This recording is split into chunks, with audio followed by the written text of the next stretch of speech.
She stepped off the bus in the pouring rain with a suitcase in one hand and another man's ring still on her finger, and I knew right then that whatever we had was either about to begin again, or end for good.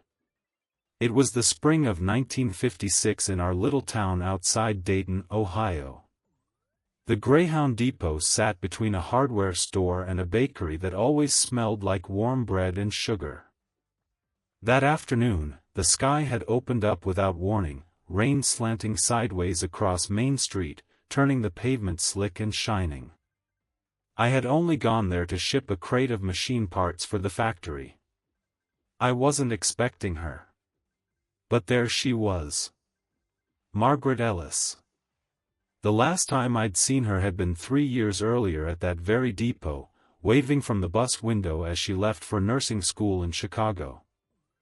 We'd been standing close enough that our hands brushed, but not close enough for me to ask her to stay. Back then, I'd convinced myself that love meant letting someone chase their dreams, even if it meant stepping aside.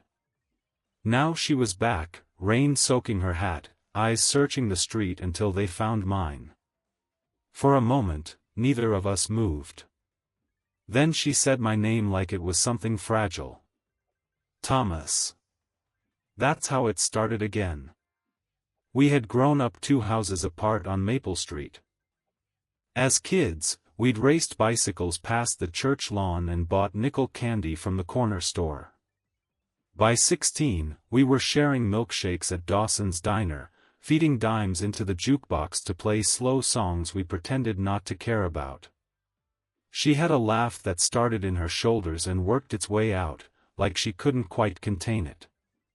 The first time I kissed her was after a church social in the summer of 1952. Fireflies floated above the tall grass, and somebody's radio drifted through an open window playing Patti Page. I had walked her home, heart pounding harder than any engine I'd ever worked on. When I leaned in, she didn't hesitate. I was wondering how long that would take, she whispered. We talked about marriage like it was inevitable.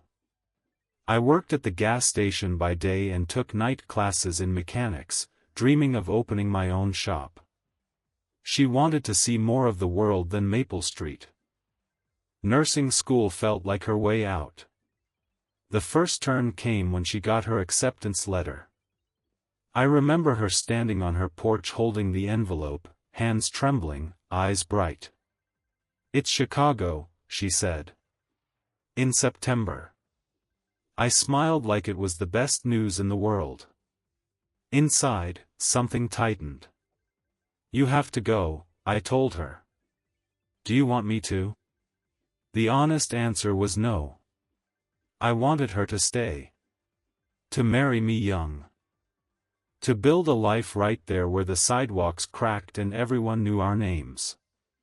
But I also loved the way her eyes lit up when she talked about helping people. So I said, yes. She left in the fall. The bus pulled away, and I stood there long after the dust settled. At first, the letters came regularly. Pages filled with stories about hospital corridors, city lights, roommates who stayed up too late talking about their futures. She described the sound of the L trains rattling overhead, the way Lake Michigan looked like an ocean.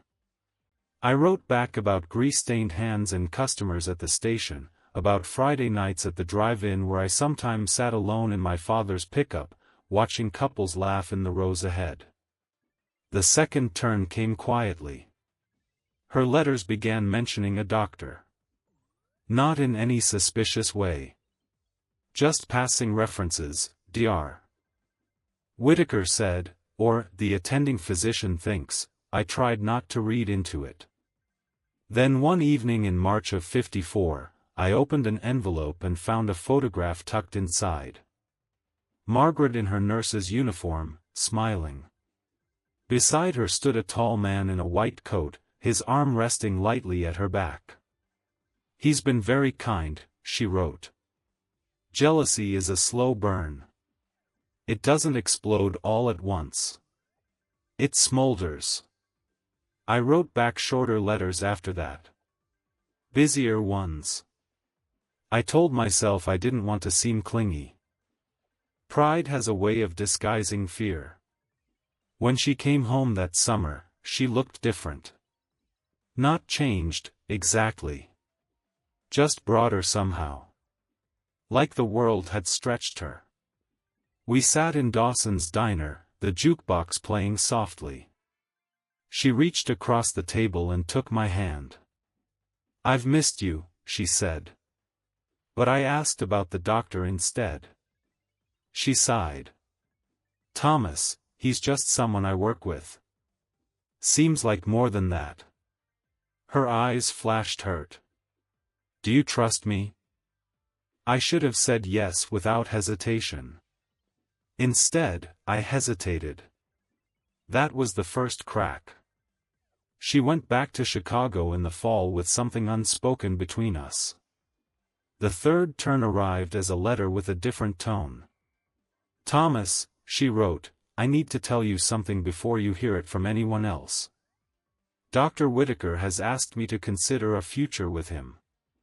I read that line 3 times. My chest felt hollow. "He's steady," she continued. "Established. He believes in my work." And what was I? A mechanic with a half-formed dream of owning a shop. I didn't answer for a week.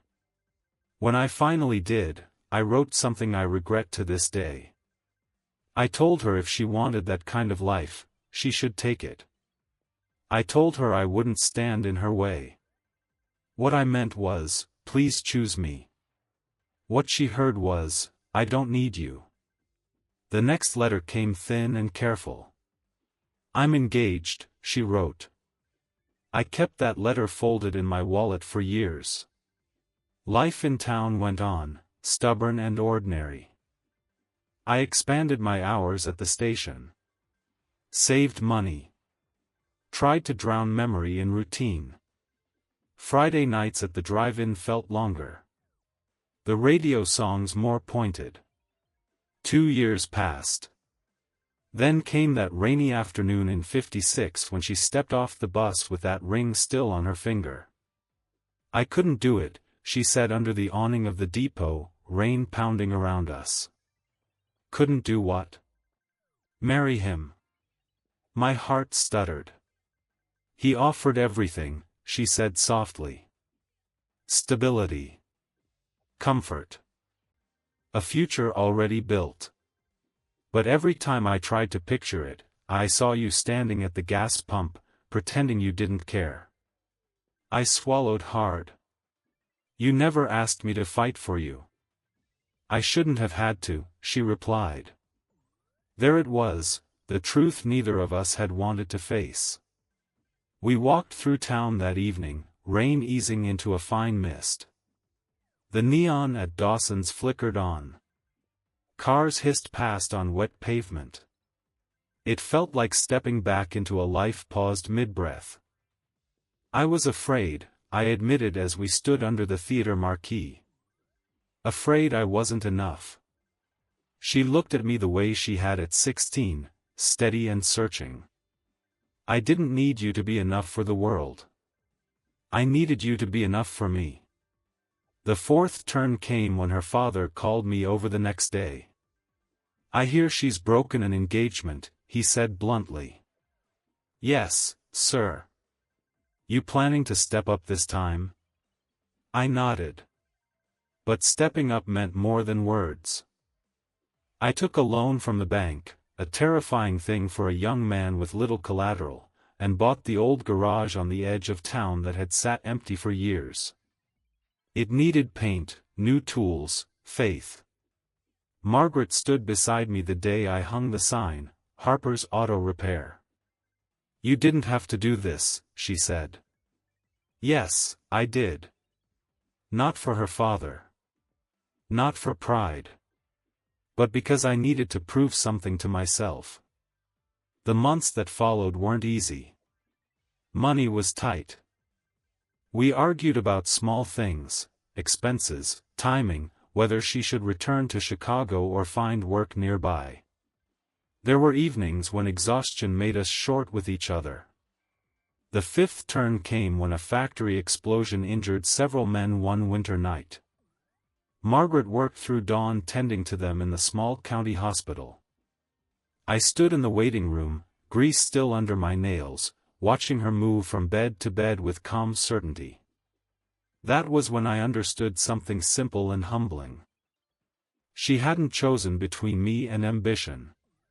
She had chosen both. We married in the spring of 1958 in that same little church on Maple Street. Nothing extravagant. Just family, friends, and sunlight filtering through stained glass.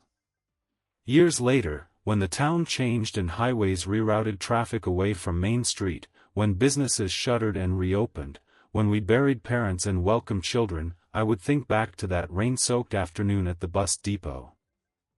Love, I learned, isn't lost in a single moment of doubt. But it can drift if you let pride steer. She almost built a life elsewhere. I almost let her. What saved us wasn't grand romance. It was honesty, late and imperfect. Even now, when I hear rain tapping against a window or catch the faint scent of gasoline at dusk, I am carried back to that platform, to the sight of her stepping off a bus with courage in her eyes and uncertainty in her hands. Some love stories don't end when you think they do. Sometimes they wait for you to grow into them. And if you are fortunate, if you are brave enough to set pride aside, they find their way home.